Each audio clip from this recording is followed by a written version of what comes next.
KHTS. Hey, welcome back to the show. Total Financial Solutions Safer Money Hour. Oh my gosh, crazy things are happening here.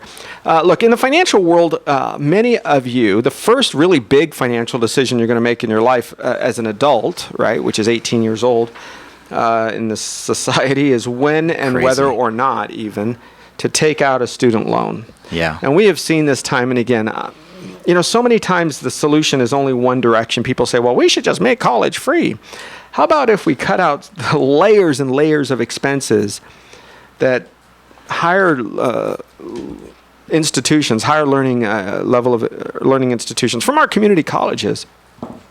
You have heard me talk about it. I know it's not politically friendly in this town because, it's just not politically friendly. But I love College of the Canyons. We go, oh, that's politically friendly, Arif. No. That's not the part.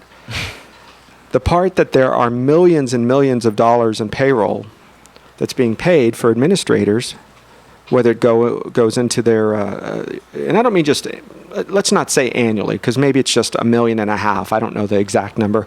I can give you the top 5 or 6 pay scale, and you can look. Why in the heck should we have at a community college? I know, sorry, you're going to hate me. It's not political. Everybody the king's got no clothes on. Really? Got it? That's I'm educated.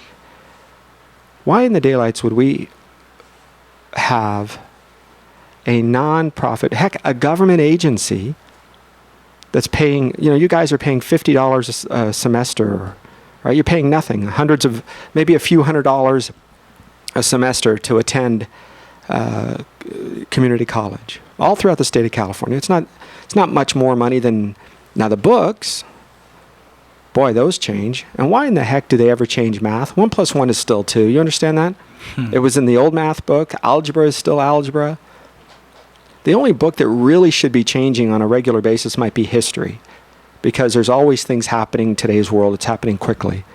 But what if it was just online? Why are you paying hundreds of dollars a year for books? Why is it that you have to buy a new math book? I know I have 2 kids in college. One just graduated. I have another one in the middle, and one's right behind. So I have 3 kids that'll be attending or have attended college. I don't care how much money you think people should spend in education. Should we be spending this kind of money on books and on salaries? When the president of the college earns $30,000 a month, maybe more when you add all the benefits and right. I mean, that's a lot of money, you guys. $1,000 a day, whether she's at her home in Newport Beach or here at her, part-time condo in Stevenson Ranch. Boy, you're not going to like me. I'm sorry. I love what she's done, but I don't care who it is. It doesn't matter. Forget the person. Should the position be paying $1,000 a day? And then the number 2 position should be making $500 or $600 a day, and the number 3 position should be making $400 or $500 a day. That's a lot of money, you guys. When they try to raise tuition for the young person who's a single mom, right? They always go to the extreme. A single mom who lives in a garage and who has 14 children and, just trying to work at Starbucks. So where does it all force to? You take the most vulnerable in that scenario. The most vulnerable. And that's the single mom. Fine, we'll take that. And you force that person to go out and get student loans. You guys, they will never pay those off. It is so difficult to pay off a student loan because you have to pay for that with after-tax money. I know it's not popular. I know you're not going to like me because it's not politically correct. And I have an image in this town, and I've done radio for almost 12 years. I get it. But when are we going to say no? Right? When are we going to say enough is enough?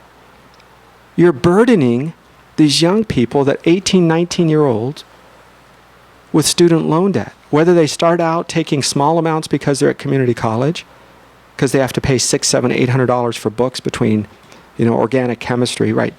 Surprise, chemistry is still chemistry, especially, chemistry 1. There's not a whole lot of discoveries that it's going to change that book, but they change the book every few years. So you can't use the old book. Oh, surprise, you can't buy used online. You now have to buy a brand new one from the publisher. Why can't they but the cost and the expenses to lift these 30-pound books and bring them across the land. Oh, I got an idea called iPad. called electronic computer where they can highlight and put it there. And instead you're going to charge them half the amount of money for an electronic version, in many cases that expires and goes away. Is there anybody listening that says $40,000, $50,000, $60,000 in student loan debt, and it only goes up, right? Because it's called interest. And then you take these people, they go off to Cal State Northridge or UC whatever, or Cal State whatever, or private school whatever. And the average young person that have come across my desk in their 30s has over $50,000 in student loan debt. If they've taken out student loan debt, they're over $50,000 on average. Some are less. Some are $750,000. Some are $500,000. How about the husband and wife, Jeff? $1.3 million. That was exciting. I just look at that and I just say, how will they ever get ahead? That's the question. It's not how much are you borrowing. How will you ever get ahead? And one of the things that they say is, well, you know, the cost of ignorance is much more money. How about having somebody with business sense understand that if you're giving somebody who could never qualify for a car on their own, a $10,000 automobile loan because they don't have a job, and you're going to give them $30,000 in student loan debt. And then you're going to tell them, oh, don't worry, one day you're going to make enough money to pay it off. Well, I know, but I also want to eat one day. I also want to pay my electric bill. Oh, but Arif, millions of dollars were brought into the community college system by wonderful CEOs and presidents and chancellors. I don't know what the name is this week, whatever it is. Superintendent or chancellor, yeah, right? Something fancy. And you say, well, I get it. But it is still a nonprofit. Their revenue still comes from taxpayers. You cannot tell me that they make a widget for $1 and sell it for $2. Oh, but Arif, you don't understand. Education, in 15 years, these people will be paying taxes and it's a good investment. Well, just because something is a good investment doesn't mean we have the money sitting in a bucket for it, right? Many good investment deals will come and go in your life and you don't have enough cash for it. But you guys, I'm just opening conversation. Why is it that we have burdened the people with the least financial capability of paying the most amount of money? And you have folks that are university professors that never even walk into a freshman English class, maybe once or twice in a semester, or a freshman history class. And you have grad students teaching 220 students. I know I walked into a class when I was at UCLA, and I don't know, it was like an auditorium. I thought I was going to hear somebody sing. I was waiting for Paul Simon to come up. Dates me just a little bit. You touched on something key here, a few things I think that are very important to consider, but you're talking about the burden going on the young person. I would say that there is no burden on that young person. Here's why. Because the institution, the idea, our country, our society sells who? We sell the young person, unbeknownst to the financial burden to come. Then we offer something called deferment. Oh, the magic word. That's like buy now, pay later, right? That's kind of like credit. I understand that. And I don't have to pay it back for how many years? Until I graduate. Mom, Dad, you don't understand what a deal this is. Grandma, Grandpa, this is going to be the best. Look, it's an investment in my future. And that, look, I say this a bit facetiously, but I want you to understand, education is super important in my life and that of my family, the people around me. There's just no way around it. You have to be educated. We're talking about the financial part of it, not education or not to be a dummy or to be smart. It's to be smart in how you become educated, how to do it financially savvy, to not put shackles on your body for the rest of your life. The consumer advocacy groups, Jeff, would have gone crazy if I was to tell you, I'm going to force you to take, in order for you to think you have to succeed, I'm going to force you to take a credit card, a Visa or MasterCard, I don't care. And I'm going to force you to take $25,000 in credit card debt. And then what I'm going to do is never allow you to file bankruptcy. I'm going to have the largest tax collection agency, debt collection agency in the world called the IRS go after you. So if you don't pay your debt, it isn't like, tough luck, I'll pay you when I can. No. This is the IRS. You don't pay your student loan debt, folks, so that our administrators can have wonderful lives, drive great cars, have $5,000, $10,000, $15,000 or more per month in pension money. No, pension, like I don't work and I get paid. so that you will go to work, sleep in somebody's garage for 5 years, pay student loan debt. Isn't there any shame? Isn't there any perspective? Oh, but Arif, we want this talent to not go and work in Silicon Valley. And you know what? Then that's the way it goes. Yeah. You say, listen, if you want to be philanthropic, if you don't want to get fired, well, you have to punch your boss to get fired from most government jobs. And even then, you go, ask LA Unified how difficult it is to fire teachers accused of all sorts of things. Sure. How do you end up in a system where the elite are taking care of themselves and they can go to the taxpayers and take more money, and yet the same people will fight against regular consumer attacks? I don't know, you guys. If you think it's okay, that's great. I've been blessed. My kids right now don't have student loan debt. Maybe they won't. It isn't my family I'm fighting for, because my kids, right now are fortunate. We've saved, whatever. But what about the middle income? What about the lower middle income? What about the minority student who knows the only way out of the projects or a single mom's life is to go out and become something and hence take on student loan debt? Or they say, oh, you get government scholarships. Where do you think that money comes from, people? Does it come from air? Yeah. Or do they charge somebody else more money for a product, have them go to the government and take it so that they can pay for the basketball player, the football player, the tennis star? Mm-hmm. How do you think some of these schools, Division I, for the direct scholarships, there are people that make a living out of finagling the system so that your kids will pay more money in student loan debt and theirs pay less, so that the administrators can have amazing amounts of retirement dollars. Just a beautiful life. I don't know. You guys are going to have to fight. It can't just be me. Somebody's going to have to stand up and say, pull the Signal article from a few years ago that said that broke down all the different wages. You can go online. Let me pull it up here in just a minute. I'll let Jeff talk, and I'm going to pull up the website so you can go online and see the government pay that is received when one of our administrators had an opportunity in the middle of the deep recession and was paid an extra $25,000 a year. $25,000 a year. And yet refused, oh, but I need that money. Instead of refusing it, in addition to the $250,000 pay that she was currently making, instead of refusing it, or, look, I get it. You wanted to spike your pension. That's what people wanted to do because you're getting close to retirement. Fine. Spike your pension. But you know what you can do? Donate it. Donate it to the child development. Help one other young lady or young man get in the nursing program. Yeah. Help defer the cost. But no, it's about me. I don't know. It's wherever I think whoever can point the finger, it kind of dictates whether it sounds politically correct or not, it sounds okay or not, and the direction as well. We're not allowed to, like you've talked about, Irv, we're not allowed to be racist, prejudiced. We're not allowed to do those things, but we can still poke fun at rich people, right? We can still stereotype the people that drive certain types of cars or live at the top of that hill or on that side of town, and yet we can call somebody on Wall Street who received, we've talked about this. You've heard us say this before, whether it's on our workshops or our radio shows.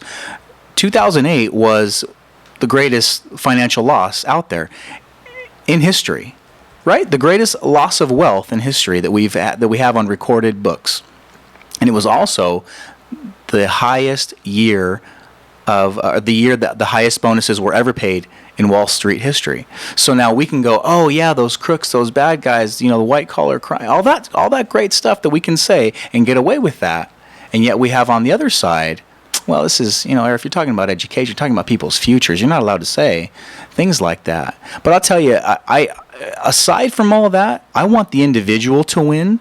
I want that person to win, regardless of, political or economic conditions or rhetoric. I want people to win. And here's what I would do. I would encourage you to go online and type in this question. What is the ROI of your college degree? ROI is what? It's a financial term. It's lingo. Return on investment. Everybody says it's an investment in their future, right? Go look this up, because I think it's interesting. A few different websites feature it, and I pulled one up here that shows a very simple grid, and it talks about the occupation that you hope to end up with at the end of that conversation with the college, and you get that piece of paper, however much it costs you, you get that piece of paper.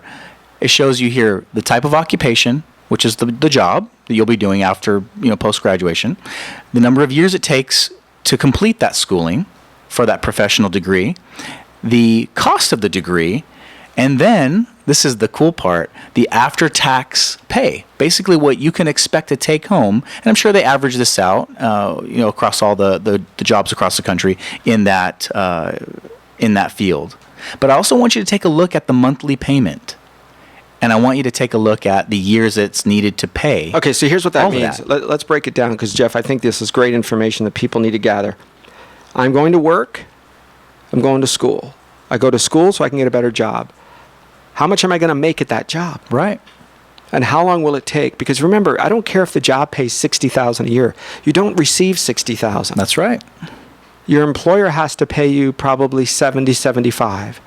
You get $60,000, $15,000 goes to workers' comp. It goes to the employer pays taxes based on, did you know that? The employer pays taxes based on you going to work.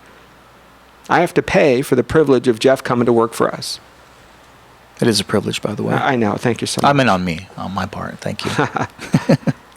But that's the biggest part of it. I think we lose sight of what it's going to really cost us. It'd be like somebody in retirement saying, oh, I need to pull money out of my retirement account to give my kids money for college. Or, hey, I'm going to pull money out of X account. It hasn't been taxed yet. So that cost just went up 20, 25, 30%, 40%. What tax bracket are you in? So that's the real cost. And that's really what I want people to not be hoodwinked by, is thinking, oh, this is a $1,000, a $10,000, or a $30,000. It's never that. Almost never that. I should say almost. I don't know definitively. But it's almost never that. If you have to go earn money, trade time, so then there's a cost to go earn that dollar as well. I mean, we've broken this down in the past, talking about what a dollar costs you to earn and then what its buying power is. You have a lot to think about. So I don't want to discourage people from going out and doing all that, but just know what you're actually getting, and don't be hoodwinked and fooled into thinking that this is going to be the answer, which is to go out and go get a whole bunch of student loans. Follow me, folks. I want you to go to transparentcalifornia.com. Transparentcalifornia.com. Click in. You can see the different people, from police chiefs to different individuals. If you get pay in the state of California, just take a look here. $383,000 is what the top pay at COC, College of the Canyons, right here in our backyard. Wow. That's a lot of money. $32,000 a month. $32,000 a month. I don't know about you, but there's a lot of people that wish they made that in a year.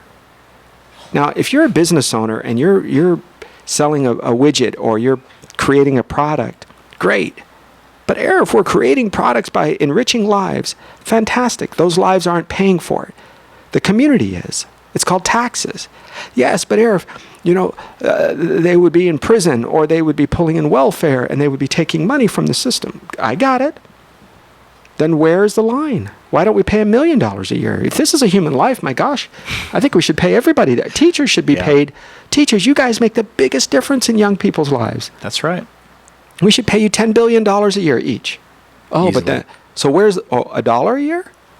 Oh, no, there's a line then, somewhere between $1 and $10 billion. Oh, so now there's a difference. So our conversation isn't about the lives that it's changing, but when there's thousands of dollars that are paid in non-taxable benefits and taxable benefits, folks, it's taxpayer money. It's you, the student, who walks on campus, who works 2 and 3 jobs. Isn't there any shame? I don't know. Maybe not. Maybe I'm different. I know I've bothered some people, and I know it's not going to go easy. I expect to hear from others. And most likely, behind my back. Total Financial Solutions, Safer Money Hour. We'll be back in just a minute. You want to debate this? I have no problem. You can come on the show. We can talk about the exorbitant pay at a time when we have great recession and record number of people unemployed. The food stamps, the soup kitchens. Today it's called Gelson's and Ralph's grocery store, right? That's what the soup kitchens are today, with the different food stamp programs. and we have people sitting there watching you stand in line at the food pantry.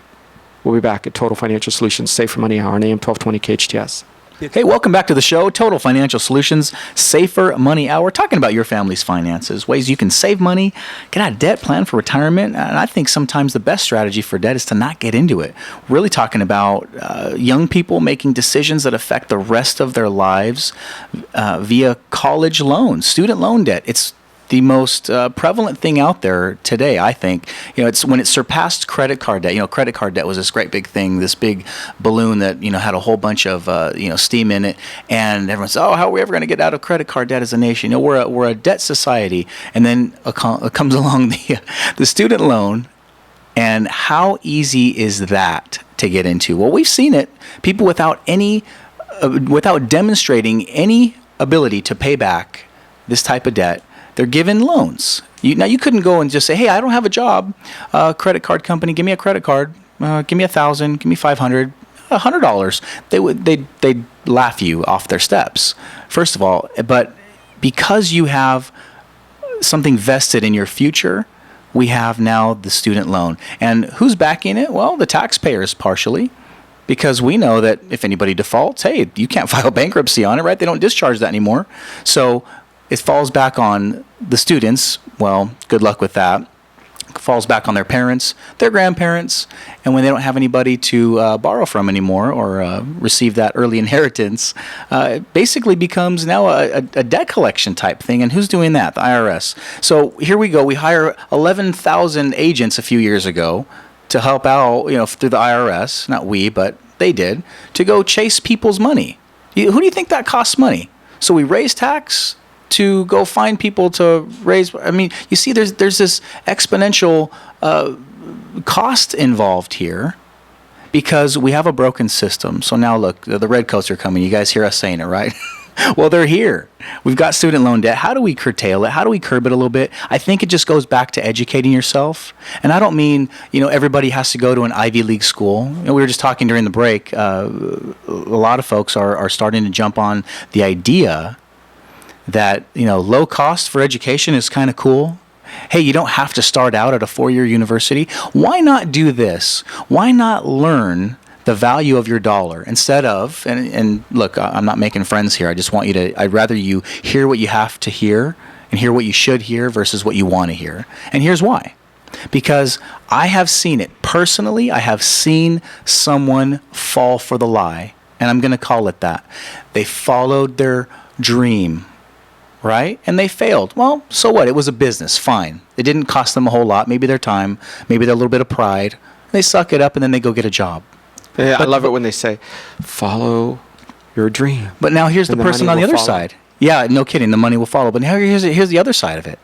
What do we see? We see a whole bunch of people in scrubs, right? You see a group of girls in scrubs or guys in scrubs on the corner, and they're on their lunch break. They're going to Starbucks or, Coffee Bean or whatever, their favorite local coffee spot. And they're going on their lunch break, and you go, oh, wow, there's a whole bunch of people that are in school right now. And I know personally people that have done that. Now, some people get out of there on the other side.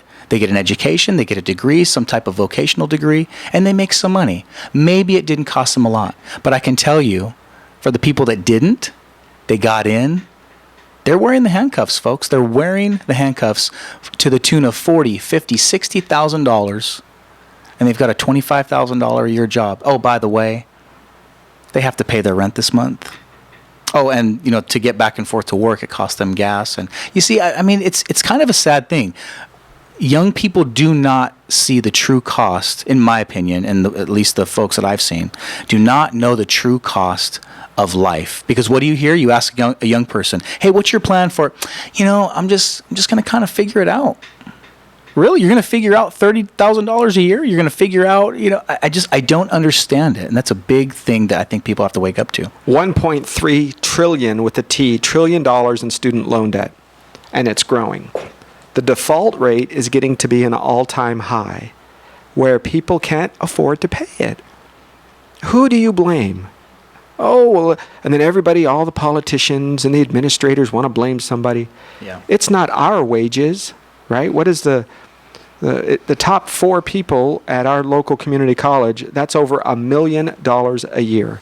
2, 4, 6, yeah, well over $1 million a year in total pay and benefits. Look, they're nice people. I wave to them. They like me, at least in front of me, my face, and I say hello. But how in the daylights can we afford to pay that when there's, I don't know, dozens of people that work there? And you have to go down 3 pages of transparentcalifornia.com, maybe more. Let's go what page 4 looks like. Maybe 4 pages before you find somebody who's making less than $120,000 a year. 5 pages. I don't know. It keeps going. Now, Ara, if you don't understand, that's not fair. Look, I want everybody to make a lot of money. But I used to give up something, right? Policemen, firemen, city workers. The reason they got a job there was for the benefits, maybe the early retirement. It was never the pay. Well, I know you're not going to make very much money, son, but at least you can't get fired. Oh, okay, good. Or at least you can keep promoting. There's a job up there, and you can. Great. But when you add all the benefits and a wonderful pension system, and at the same time you give pay because people need to live in a community and pay the bills. So, Arif, are you saying it has to be poverty? Of course not. What I'm saying is you have to be very careful when we as a society are blinded to the fact that although we have one of the premier colleges, community colleges in the nation, right here in our backyard, that should we not have some accountability on the pay? I don't know. I don't know if it's $5,000 less or $50,000. I don't know that number. That's not my job. My job is for you to understand that there is enormous amounts of money that go into a state, publicly tax-funded institution where the users of that institution are not paying enough to go. Well, then, Arif, should we charge that single mother who has 3 children, more money? I don't know if that's the answer. Maybe she should work there part-time. Maybe, look, there are colleges where people pay 0 tuition. That's right. But you have to go there. You have to work 20 hours a week. You have to volunteer. Maybe you can create a system. It may be changing laws where you say, listen, there's a work rule here so that if you're going to come here and we want to keep our high-paying jobs and all of our benefits, and if you're going to attend this college, you cannot have student loans, period. Period. We're not going to be part of the problem. So, administrators, if you want to keep the high pay, find a way for these people to come to you and not pay student loans. Well, there are very few of them get student loans. Look, here's the secret. You know, and I know. Shh, don't tell anybody. That some people attend community college till the drop date after collecting their financial aid of $2,000, $3,000, $4,000, $5,000, however much they get. They drop the very next day. They keep the money. Nobody checks. Nobody asks. And let's do it again next semester. Oh, but Arif, that's very few people. I don't care if it's 1. Somebody somewhere, you drive by somebody on the 405 freeway who spent an hour and a half in traffic, and you tell them that 6 months of their taxes went to some freeloader who dropped out of class and kept the money, or was needed to pay an administrator who already makes $30,000 a month. We have to give that administrator an extra $3,000. So don't worry, sir. I know that you've missed your family's dinner for the last 17 years because you have to go to work and you come home late. Come on, when are you guys going to, go ahead and impact people, but just not mine. Go ahead and affect those wages, but not mine. You guys, political correctness is over. Take a look at the numbers. This is a lot of money. This is my business. I can tell you, I know what I want people to make a lot of money. But make a widget. Create something and sell it. And if we can't sell it in the next year or 2, then I don't know what the value is. But we have to. Okay, then we got to figure out a way to do it. Are you all willing to have more people leaving the state of California? More jobs are leaving than are staying. Because we have taxes, which pay this, which pay that, and poof. Yep. Folks, the numbers are there. Transparent California. I think it'll drive you nuts. We'll be back after the top of the hour. Look, we have news coming up as well. You're going to learn a little bit about some more of the financial world. maybe we'll be a little bit less excited, get a chance to calm down. Your place for news, talk, and information, folks. Let's talk about the next hour of the program. Well, we have some small business owners out there and would like to talk about some of the retirement plans that are available, some of the pre-tax, post-tax. I mean, how can you get to pull money out of your company, put it in your pocket, and hold on to most of it? The real engines of the California and the United States economy, small business owner, when we come back, what can they do to take care of their own retirement? Not a whole lot of people are looking out for you, small business owner. Maybe we can. On your place for news, talk, and information. AM 1220, KHTS.